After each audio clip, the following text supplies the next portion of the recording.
Media మిత్రులకు నమస్కారం. రాష్ట్ర ప్రజలందరికీ కూడా ముందుగా దీపావళి శుభాకాంక్షలు. మా మీడియా మిత్రులకు కూడా దీపావళి శుభాకాంక్షలు. ఈరోజు రాష్ట్రంలో కాంగ్రెస్ ప్రభుత్వం వచ్చిన తర్వాత ప్రతి ఒక్కరి జీవితాల్లో వెలుగులు నిండుతాయని చెప్పి రాష్ట్ర ప్రజలు భావించారు. కానీ అన్ని వర్గాల ప్రజల జీవితాల్లో చీకట్లే కనబడుతున్నాయి తప్ప ఏ ఒక్క వర్గం, ఏ ఒక్క కుటుంబంలో ఇవాళ వెలుగు కనబడడం లేదు, వెలుతురు కనబడడం లేదు. ముఖ్యంగా దీపావళి పండుగ అంటే ఇది చెడు మీద మంచి సాధించిన విజయంగా దీపావళి పండుగ అని చెప్పుకుంటాం. కానీ ఇవాళ రాష్ట్రంలో ప్రజల పరిస్థితి ఏ రకంగా తయారైందంటే, కాంగ్రెస్ ప్రభుత్వం వచ్చిన తర్వాత మంచి మీద చెడు సాధించిన విజయంగా ఇవాళ రాష్ట్రం యొక్క పరిస్థితి, రాష్ట్ర ప్రజల పరిస్థితి తయారైంది. ముఖ్యంగా ఈ మధ్య కాలంలో జరుగుతున్నటువంటి పరిణామాలు, ఇప్పుడున్నటువంటి కొన్ని పరిస్థితులు చూస్తే రాష్ట్రం ఎటుపోతుంది, రాష్ట్రాన్ని వీళ్ళు ఎటు తీసుకొని పోతున్నారో అర్థం కానటువంటి పరిస్థితి. ఆనాడు పారిశ్రామికవేత్తలకు ఎర్రతివాచీలు పరిచి వాళ్ళను సాదరంగా స్వాగతించి అన్ని రకాలుగా వాళ్ళకు అండగా నిలబడి చివరికి పారిశ్రామికవేత్తలకు గొడుగులు బట్టి తెలంగాణకు పెట్టుబడులు మా ప్రభుత్వం తీసుకొస్తే ఇవాళ పారిశ్రామికవేత్తలకు గన్నులు చూపించి బెదిరించే పరిస్థితి ఈ ఇంద్రమ్మ రాజ్యంలో, ఈ కాంగ్రెస్ ప్రభుత్వంలో ఇవాళ రావడం నిజంగా దురదృష్టకరం. అందుకని కొత్తగా పెట్టుబడులు వస్తలేవు, ఉన్న పరిశ్రమలు తరలిపోతున్నాయి. పేరుకేమో దావోస్ పోయినా, వేరే దేశాల పర్యటనలు పోయినా ఇన్ని వేల కోట్లు, ఇన్ని లక్షల కోట్ల పెట్టుబడులు అంటున్నారు, ఒకటి మెటీరియలైజ్ అవుతలేదు. ఇవాళ పారిశ్రామికవేత్తలను ముఖ్యమంత్రి గారికి దగ్గరగా ఉండేటటువంటి వ్యక్తులే గన్నులు పెట్టి బెదిరించేటటువంటి పరిస్థితి వస్తే ఇక మరి రాష్ట్రంలో పెట్టుబడులు ఉంటాయా, ఇంకా పెట్టుబడులు ఎవరైనా పెడతారా, పరిశ్రమలు ఉంటాయా, వస్తాయా? వాళ్ళ రాష్ట్ర ప్రజలు కూడా ఆలోచించాలని కోరుతూ ఉన్నాం. ముఖ్యంగా ఈ మధ్య కాలంలో జరిగినటువంటి కొన్ని సంఘటనలు, మంత్రుల మధ్య విభేదాలు, ఒక మంత్రి ఇంకో మంత్రిని తిట్టడం, ఒక మంత్రి శాఖలో ఇంకో మంత్రి జోక్యం చేసుకోవడం, ఇవాళ మంత్రుల మధ్యనే సమన్వయం లేదు. ప్రభుత్వం ప్రజల సంక్షేమాన్ని పక్కన పెట్టి మంత్రులు, ఎమ్మెల్యేలు, ఎంపీలు, అధికార పార్టీ నాయకుల సంక్షేమం కోసమే ఈ ప్రభుత్వం పనిచేస్తున్నట్టుంది తప్ప రాష్ట్ర ప్రజల సంక్షేమానికి కోసం ఒక్క నిమిషమైన సమయం కేటాయించి వీళ్ళు ఆలోచిస్తున్నట్టుగా కనబడతలేదు. ఆనాడు ఎన్నికల ముందేమో అన్ని డిక్లరేషన్ల పేరిట అన్ని వర్గాలకు చాలా హామీలు ఇచ్చి హడావిడి చేసిర్రు. రైతు డిక్లరేషన్ అన్నారు, వరంగల్లో సరూర్ నగర్లో యూత్ డిక్లరేషన్ అన్నారు, కామారెడ్డిలో బీసీ డిక్లరేషన్ అన్నారు, చేవెళ్లలో ఎస్సీ ఎస్టీ డిక్లరేషన్ అన్నారు. ఏ ఒక్క వర్గానికి కూడా వీళ్ళు ఇచ్చిన హామీ ఒక్కటంటే ఒక్కటి అమలు చేయలే. 420 హామీలు బోగస్, వాళ్ళ మేనిఫెస్టో ఒక బోగస్. ఇవాళ ఇక్కడ నడుస్తున్నటువంటి సర్కారు ఒక సర్కస్ లాగా మారిపోయి రాష్ట్రం యొక్క పరువును ఇవాళ దేశం ముందు తీస్తున్నటువంటి దుస్థితి కనబడతా ఉంది. ముఖ్యంగా వీళ్ళు మాట్లాడితే ఇంద్రమ్మ రాజ్యం, అందరు ఆత్మగౌరవంతో బతుకుతున్నారని చెప్పి నిన్న ముఖ్యమంత్రి గారు మాట్లాడతారు. కేసీఆర్ గారి నాయకత్వంలో ఆనాడు బాబాసాహెబ్ అంబేద్కర్ భారత రాజ్యాంగాన్ని రచించినటువంటి మహానుభావుడు. ఈ దేశంలో ప్రజలందరూ స్వేచ్ఛ, సమానత్వం, సౌభ్రాతృత్వంతో గొప్పగా బతకాలని అభిలషించి అద్భుతమైనటువంటి రాజ్యాంగాన్ని ఈ దేశానికి అందించినటువంటి మహోన్నతుడు. ఆయన విగ్రహాన్ని, 125 అడుగుల విగ్రహాన్ని హైదరాబాద్ నడిబొడ్డున ఆకాశమంత ఎత్తున మేము నిలబెడితే ఆ అంబేద్కర్ మహనీయుడిని బందీ చేసిండు ఈ ముఖ్యమంత్రి, ఈ కాంగ్రెస్ ప్రభుత్వం, ఈ ఇంద్రమ్మ రాజ్యం బందీని చేసింది. దేశానికి రాజ్యాంగాన్ని ఇచ్చినటువంటి బాబాసాహెబ్ అంబేద్కర్ గారి 125 అడుగుల ప్రపంచంలోనే లేనటువంటి విగ్రహాన్ని హైదరాబాద్ నడిబొడ్డున మేము ప్రతిష్ఠిస్తే ఆ మహనీయుడిని బందీ చేసినటువంటి వీళ్ళు ఇవాళ ఆత్మగౌరవాల గురించి మాట్లాడుతున్నారు. ఏ అంబేద్కర్ గారైతే దేశ ప్రజానీకం మొత్తం ఆత్మగౌరవంతో బతకాలి, ముఖ్యంగా అణగారిన వర్గాలు వాళ్ళ హక్కుల కోసం ఆత్మగౌరవంతో బతికే విధంగా వాళ్ళు పోరాటాలు చేయాలి, ముందుకు నడవాలని చెప్పి అద్భుతమైనటువంటి రాజ్యాంగాన్ని ఇచ్చి వాళ్ళకి అన్ని రకాల రక్షణలు కల్పించిండో అటువంటి అంబేద్కర్కే ఇవాళ రక్షణ కరువు అయిపోయింది. అటువంటి అంబేద్కర్ గారే ఇవాళ ఈ ఇంద్రమ్మ రాజ్యంలో కాంగ్రెస్ ప్రభుత్వ పాలనలో బందీ అయిపోయినటువంటి దుస్థితి కనబడుతూ ఉంది. అంటే ఈ విషయం నేను ఎందుకు చెప్తా ఉన్నానంటే, ఈ కాంగ్రెస్ ప్రభుత్వం వచ్చిన తర్వాత ఈ 23 నెలల్లో రాష్ట్ర వ్యాప్తంగా చాలా చోట్ల దళితుల మీద దాడులు జరిగినాయి. ముఖ్యంగా ఈ మధ్య కాలంలో మా కేటీఆర్ గారు వర్కింగ్ ప్రెసిడెంట్ గారు ఎల్లారెడ్డి నియోజకవర్గంలో లింగంపేట మాజీ ఎంపీపీ సాయిల్ గారు ఉంటారు, వారికి సన్మానం చేసి వచ్చారు. అంబేద్కర్ జయంతి రోజున అంబేద్కర్ విగ్రహం సాక్షిగా పోలీసులు ఆయన బట్టలు కూడా తీసిర్రు. అంటే ఇవాళ దళితుల పట్ల ఈ ప్రభుత్వం యొక్క వైఖరి ఎట్లుందో అర్థమవుతుంది. ఒక దళిత మంత్రిని పట్టుకొని మొన్న సహచర మంత్రులు ఏ రకంగా మాట్లాడిర్రో మొన్న చూసినటువంటి సందర్భం. దళితుల కోసం మేము తెచ్చిన 236 పైచీలకు గురుకులాల్లో, దళిత బిడ్డల కోసం మేము తెచ్చినటువంటి గురుకులాల్లో కలుషితాహారము, నాణ్యత పాటించకపోవడము, సకల సౌకర్యాలు కల్పించకపోవడము, అక్కడ ఉండే సిబ్బందికి వేతనాలు ఇవ్వకపోవడం వల్ల ఇవాళ విపరీతమైనటువంటి డ్రాప్ అవుట్స్, అంతేకాకుండా సుమారు 40-50 మంది పిల్లలు ఆత్మహత్యలు చేసుకున్నటువంటి దుస్థితి ఈ రాష్ట్రంలో ఇందిరమ్మ రాజ్యంలో 23 నెలల కాలంలో కనబడతా ఉంది. అంతేకాకుండా ఓవర్సీస్ స్కాలర్షిప్లు గతంలో 5 లక్షలు 6 లక్షలు ఇచ్చేదాన్ని కేసీఆర్ గారు వచ్చిన తర్వాత అంబేద్కర్ ఓవర్సీస్ స్కాలర్షిప్ 20 లక్షలు విదేశాల్లో చదువుకునేటటువంటి ఎస్సీ పిల్లలకు ఇవ్వడం జరిగింది. ఈ ప్రభుత్వం వచ్చిన తర్వాత ఒక్కరికి కూడా అంబేద్కర్ ఓవర్సీస్ స్కాలర్షిప్ రిలీజ్ చేయలే. విదేశాల్లో ఉన్నటువంటి పిల్లలంతా కూడా ఇబ్బందులు పడుతూ ఉన్నారు, బాధలు పడుతూ ఉన్నారు. అక్కడ ఫీజులు కట్టలేక, అకామిడేషన్ సరిగ్గా లేక, యూనివర్సిటీల్లో నుండి బయటకు వచ్చి వేరే ఏదో పార్ట్ టైం జాబ్ చేసుకుంటూ ఫీజులు చెల్లించుకునే దుస్థితి ఇవాళ ఈ ప్రభుత్వం వచ్చిన తర్వాత మా దళిత బిడ్డలకు, విదేశాల్లో చదువుకుంటున్నటువంటి బిడ్డలకు వచ్చింది. అంతేకాకుండా గతంలో మా ప్రభుత్వం ఉన్నప్పుడు ఇదే జూబ్లీహిల్స్ నియోజకవర్గంలో సెంటర్ ఫర్ దళిత్ స్టడీస్, దళితుల స్థితిగతులు, దళితుల యొక్క భవిష్యత్తు ఎట్లుండాలనేటటువంటి విషయాల్లో ఎప్పటికప్పుడు అధ్యయనం కోసం సెంటర్ ఫర్ దళిత్ స్టడీస్ అనేటటువంటి సంస్థకు 1500 గజాల జాగా జూబ్లీహిల్స్లో ఇచ్చినాం. 24 కోట్ల రూపాయలు ఇచ్చినాం. దాదాపు 95% పనులు మా హయాంలో పూర్తయినాయి. వీళ్ళు వచ్చిన 23 నెలల్లో ఆ మిగిలిన 5% పనులు పూర్తి చేయలే. ఇప్పటిదాకా దాన్ని కనీసం ఇనాగ్రేట్ కూడా చేయలే. అంటే దళితుల స్థితిగతుల మీద అధ్యయనం చేయడం వీళ్ళకి ఇష్టం ఉండదు. దళితుల భవిష్యత్తు బాగుండేటట్టుగా ఏం చేయాలి, ఎట్లా చేయాలనేటటువంటి విధానాలు రూపకల్పన జరగడం ఈ కాంగ్రెస్ ప్రభుత్వానికి, కాంగ్రెస్ పార్టీకి నచ్చదు. మీదికి చూడనేమో రాహుల్ గాంధీ గారు రాజ్యాంగం పట్టుకొని తిరుగుతారు దేశమంతా, కానీ తెలంగాణ రాష్ట్రంలోనేమో దళిత వర్గాలకు సంబంధించి ఈ రకమైనటువంటి పరిస్థితులు కాంగ్రెస్ ప్రభుత్వం వచ్చిన తర్వాత తెలంగాణలో ఉన్నాయి. ముఖ్యంగా ఆనాడు అట్టహాసంగా ఇవాళ ఏఐసిసి అధ్యక్షుడిగా ఉన్నటువంటి ఖర్గే గారు చేవెళ్ళకు వచ్చి చేవెళ్ళలో ఎస్సీ ఎస్టీ డిక్లరేషన్ అట్టహాసంగా ప్రకటించారు.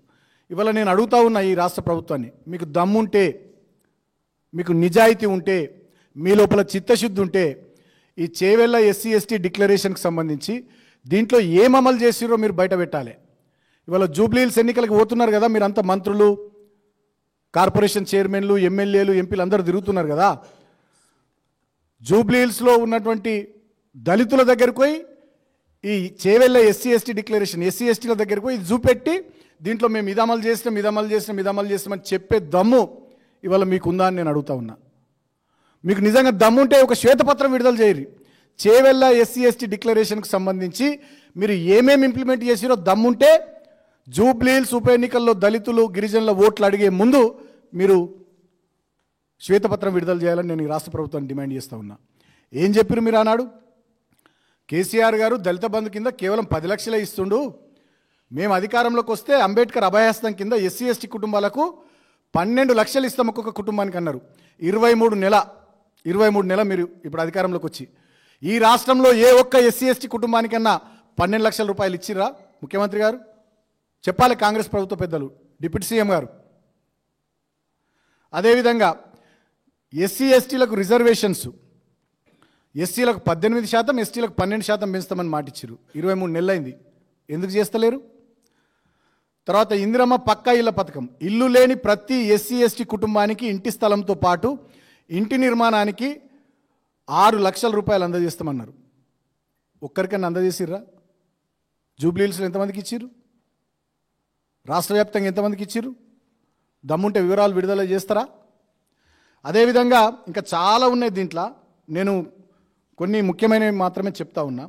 విద్యాజ్యోతుల పథకం కింద ఎస్సీ ఎస్టీ విద్యార్థులు 10వ తరగతి పాస్ అయితే వాళ్ళకి 10,000, ఇంటర్ పాస్ అయితే 15,000, డిగ్రీ పూర్తి చేస్తే 25,000, పోస్ట్ గ్రాడ్యుయేషన్ పీజీ పూర్తి చేస్తే 1,00,000 రూపాయలు, ఎంఫిల్ పిహెచ్డి పూర్తి చేస్తే ఎస్సీ ఎస్టీ యువతకు 5 లక్షల రూపాయలు అన్నారు. ఈ రాష్ట్రంలో ఈ 23 నెలల కాలంలో ఒక్కరికన్నా 10,000, 15,000, 25,000, 1,00,000, 5 లక్షలు ఇచ్చిర్రా? ఇస్తే ఆ వివరాలు విడుదల చేయాలని నేను ముఖ్యమంత్రిని డిమాండ్ చేస్తా ఉన్నా. అదే కాకుండా రెసిడెన్షియల్ స్కూల్స్, హాస్టల్స్ మరియు విదేశాల్లో విద్యకు సంబంధించి చాలా హామీలు ఇచ్చారు. ఇప్పటివరకు అంబేద్కర్ ఓవర్సీస్ స్కాలర్షిప్ కింద ఒక్కరికి ₹1 ఇయ్యలే మీరు. ఇంకా కొత్తది ఇచ్చుడు దేవుడెరుగు. గతంలో పోయినటువంటి విద్యార్థులకే ఇవాళ ఆ పాత 20 లక్షల రూపాయలు మీరు డ్యూస్ రిలీజ్ చేస్తలేరు. అదేవిధంగా 236 పైచీలకు ఎస్సీ గురుకులాల్లో ఇవాళ చాలా దుర్లభమైనటువంటి పరిస్థితులు, దుర్మార్గమైనటువంటి పరిస్థితులు ఉండి డ్రాప్అవుట్స్ అయ్యి చాలామంది పిల్లలు ఆత్మహత్యలు చేసుకుంటే కనీసం వాటిని సరిదిద్దే ఆలోచన కూడా చేస్తలేరు. ఇక ఫీజు రియంబర్స్మెంట్ పథకం అయితే దాన్ని మొత్తానికి అటకెక్కిచ్చారు. ఇవాళ కాలేజీలన్నీ కూడా స్ట్రైక్కు పోయేటటువంటి పరిస్థితి. అంటే నాకు ఒక డౌట్ ఏమొస్తుందంటే ఈ ముఖ్యమంత్రి గారి మీద, ఆయన ఒక ఫ్యూడలిస్ట్ కాబట్టి, ఒక ఫ్యూడలిస్ట్ నేపథ్యం ఉన్నటువంటి వ్యక్తి కాబట్టి ఎస్సీ ఎస్టీ వర్గాలకు సంబంధించిన పిల్లలు చదువుకోవద్దు, వీళ్ళు చదువులకు దూరంగా ఉండాలి, అందుకనే ఈ రెసిడెన్షియల్ స్కూల్స్ నాశనం చేయాలని భావించి ఇట్లా చేస్తున్నాడు ముఖ్యమంత్రి అని అనిపిస్తుంది. విదేశాల్లో చదువుకుంటున్నటువంటి పిల్లలకు ఓవర్సీస్ స్కాలర్షిప్ అందజేయకుండా వాళ్ళు కూడా అక్కడ మధ్యలోనే డ్రాప్అవుట్ అయ్యేటటువంటి పరిస్థితులు తీసుకొస్తున్నాడు ఈ ముఖ్యమంత్రి. అంటే ఏంటంటే ఈయనకి ఎస్సీ ఎస్టీల మీద కోపం. ఈ ఎస్సీ ఎస్టీలు చదువుకోవద్దు, ఎదగొద్దు, పెరగొద్దు, వీళ్ళ కాళ్ళ కింద వీళ్ళ చెప్పు చేతల్లో తరతరాలు ఎట్లయితే గతంలో 2000 సంవత్సరాలుగా బతికిరో ఇప్పుడు కూడా గట్లనే ఉండాలనేటటువంటి ఒక ఫ్యూడలిస్ట్ అప్రోచ్తోని, ఫ్యూడలిస్ట్ ఆలోచన విధానంతో దళిత గిరిజనులకు సంబంధించి ఈ రకంగా ఈ ముఖ్యమంత్రి కానీ ఈ ప్రభుత్వం వ్యవహరిస్తున్నట్టుగా కనబడుతూ ఉంది.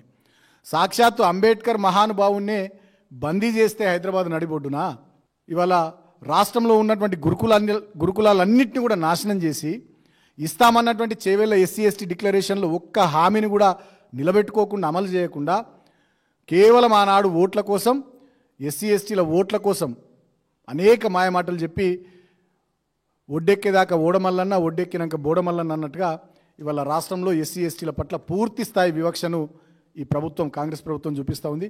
అందుకనే నేను జూబ్లీ హిల్స్లో ఉన్నటువంటి మా సోదరులు సోదరిమణులందరికీ విజ్ఞప్తి చేస్తూ ఉన్నా, ఇది మంచి అవకాశం. ఎస్సీ ఎస్టీలు తలుచుకుంటే, ఎస్సీ ఎస్టీలు తిరగబడితే ఈ ప్రభుత్వానికి పుట్టగతులు ఉండవని చెప్పి నిరూపించుకోవాల్సినటువంటి సందర్భం వచ్చింది. జూబ్లీ హిల్స్ ఉప ఎన్నికల్లో మనల్ని మోసం చేసి మాయమాటలు చెప్పి మన ఓట్లతోని గద్దెనెక్కి ఇవాళ ఒక్కటంటే ఒక్కటి కూడా మనకు చెప్పిన మాట అమలు చేయకుండా ఇంకా దుర్మార్గంగా దళితుల మీద దాడులు చేసుకుంటూ, గురుకులాల్ని నిర్వీర్యం చేసుకుంటూ, అంబేద్కర్ ఓవర్సీస్ స్కాలర్షిప్ని పక్కన పెట్టేస్తూ, అంబేద్కర్ మహానుభావుని బందీ చేస్తున్నటువంటి ఈ కాంగ్రెస్ ప్రభుత్వానికి గుణపాఠం చెప్పే విధంగా జూబ్లీ హిల్స్ ఉప ఎన్నికల్లో ఎస్సీ ఎస్టీ సోదరులు సోదరిమణులంతా కూడా కాంగ్రెస్ పార్టీకి వ్యతిరేకంగా గట్టిగా నిలబడాలని చెప్పి, కాంగ్రెస్ పార్టీకి తగిన రీతిలో మీ ఓటు ద్వారా బుద్ధి చెప్పాలని చెప్పి, మీకు అన్ని రకాలుగా అండగా ఉండి ఎస్సీల సంక్షేమం కోసం కేసీఆర్ గారి నాయకత్వంలో స్పెషల్ డెవలప్మెంట్ ఫండ్ చట్టాన్ని తీసుకొచ్చినాం. భారతదేశం లెక్కలేదు, ఫస్ట్ టైం తెలంగాణలో తీసుకొచ్చినాం. 125 అడుగుల బాబాసాహెబ్ అంబేద్కర్ విగ్రహాన్ని పెట్టినాం. 236 గురుకులాలు కేవలం ఎస్సీ పిల్లల కోసం పెట్టినాం. వాటిలో డిగ్రీ కళాశాలలు, ఇంటర్మీడియట్ కాలేజీలు కూడా ఏర్పాటు చేసినాం. అంతేకాకుండా సచివాలయానికే డాక్టర్ బాబాసాహెబ్ అంబేద్కర్ గారి పేరు పెట్టినాం. దళిత బంధు లాంటి వినూత్నమైనటువంటి పథకం, విప్లవాత్మకమైనటువంటి పథకం దళిత వర్గాల కోసం ఈ రాష్ట్రంలో తీసుకొచ్చినాం. ఇంకా చెప్పుకుంటూ పోతే అనేక రకాలైనటువంటి కార్యక్రమాలు దళిత వర్గాల కోసం ఆనాడు బీఆర్ఎస్ పార్టీ కేసీఆర్ గారి నాయకత్వంలో చేసింది. కాబట్టి దళిత గిరిజన వర్గాలు ఈ ఎస్సీ ఎస్టీ డిక్లరేషన్ పేరిట మనల్ని మోసం చేసిన కాంగ్రెస్ పార్టీకి బుద్ధి చెప్పాలి ఈ జూబ్లీ హిల్స్ ఉప ఎన్నికల్లో.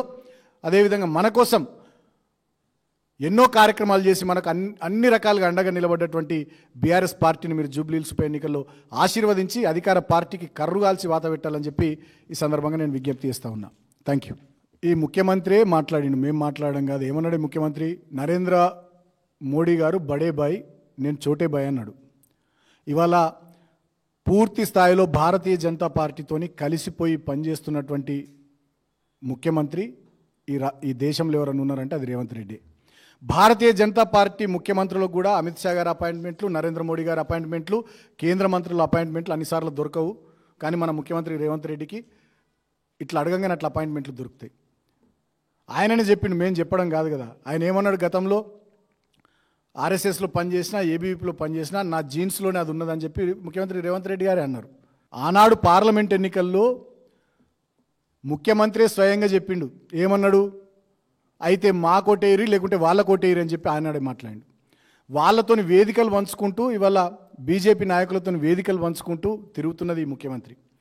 అటు కేంద్ర ప్రభుత్వం మీదనైనా ఇటు రాష్ట్ర ప్రభుత్వం మీదనైనా పూర్తి స్థాయిలో పోరాటం చేస్తూ గట్టిగా నిలబడుతున్నటువంటి పార్టీ బీఆర్ఎస్ పార్టీ.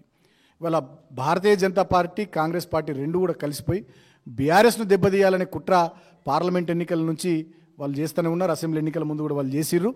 ఇవాళ పూర్తి స్థాయిలో వాళ్ళతోని మిలాఖత్ అయింది ఈ ముఖ్యమంత్రి గారే తప్ప మేం కాదు. అంతేందుకు నిన్న కూడా సదరు ఉత్సవాల్లో వాళ్ళతో బీజేపీ నాయకులతో కలిసి వేదికలు పంచుకున్నాడు. చాలా సందర్భాల్లో బీజేపీ నాయకులతోని కలిసిమెలిసి ఉంటున్నాడు. ఇవాళ బీజేపీ ఎంపీలు ఈ రాష్ట్రంలో కేంద్రంలో ఉన్నటువంటి బీజేపీ ప్రభుత్వం కంటే ఎక్కువ ఈ రాష్ట్రంలో ఉన్నటువంటి ప్రభుత్వాన్ని ముఖ్యమంత్రిని కాపాడే పనిలోనే బిజీగా ఉన్నారు. మనం చూస్తూ ఉన్నాం వాళ్ళ స్టేట్మెంట్లు. కాబట్టి ముఖ్యమంత్రి గారు అదేవిధంగా భారతీయ జనతా పార్టీ రెండు వేరువేరు కాదు. ఆయన జీన్స్లోనే ఆర్ఎస్ఎస్ భావజాలం ఉంది. ఆయన గతంలో కాకి నెక్కర్ వేసుకున్నటువంటి వ్యక్తి, ఏబీవీపీలో పనిచేసినటువంటి వ్యక్తి. ఇవాళ రేవంత్ రెడ్డి అంటే ఇక్కడ కాంగ్రెస్ ముఖ్యమంత్రి అని కాంగ్రెస్ వాళ్ళు అనుకుంటున్నారు, బీజేపీ ముఖ్యమంత్రి అని బీజేపీ వాళ్ళు అనుకుంటున్నారు. అసలు గతంలో భారతీయ జనతా పార్టీ ఎంపీ అభ్యర్థుల మీద డమ్మీ క్యాండిడేట్లను కాంగ్రెస్ పార్టీ తరపున పెట్టింది ఈ ముఖ్యమంత్రి రేవంత్ రెడ్డి. పార్లమెంట్ ఎన్నికల సందర్భంలో చాలామందిని సీట్లు అటు ఇటు మార్చి డమ్మీలను తీసుకొచ్చి పెట్టి భారతీయ జనతా పార్టీ 8 ఎంపీ సీట్లు గెలవడానికి ఈ రాష్ట్రంలో ప్రముఖ పాత్ర పోషించింది రేవంత్ రెడ్డి. ఆయననే చెప్పిండు. ఏమని చెప్పిండు ఆయన? అయితే కాంగ్రెస్ కోటేరి లేకుంటే బీజేపీ కోటేరి అని అన్నాడు పార్లమెంట్ ఎన్నికల సందర్భంలో. ఆయననే చెప్పిండు. ఆయన సొంత నియోజకవర్గం కొడంగల్. మరి ఆ కొడంగల్ నియోజకవర్గం ఉన్నటువంటి మహబూబ్ నగర్ పార్లమెంట్ స్థానము ఈయన బీజేపీని ఎందుకు గెలిపించిండు? ముఖ్యమంత్రి అయ్యుండి ఈయన కాంగ్రెస్ని గెలిపించాలి కదా, బీజేపీని ఎందుకు గెలిపించిండు? సో మల్కాజ్గిరి నుండి గతంలో ఆయన ఎంపీ ఉండే, ఆ మల్కాజ్గిరిలో కూడా బీజేపీని గెలిపించింది తప్ప కాంగ్రెస్ని గెలిపేలే. కాబట్టి ఆయన డిఎన్ఏలోనే ఆర్ఎస్ఎస్ రక్తం ఉంది. ఆయన కాకి నెక్కర్ వేసుకొని శాఖలకు పోయినోడు, గతంలో ఏబీవీపీలో పనిచేసినోడు. ఇవి మేమంటలేము, ఆయననే అన్నాడు. కాబట్టి ఆయన భారతీయ జనతా పార్టీ కోసమే పనిచేస్తున్నాడు. ఆయన భారతీయ జనతా పార్టీ రెండు వేరు కాదు. రేవంత్ రెడ్డి భారతీయ జనతా పార్టీ రెండు వేరు కాదు. Thank you.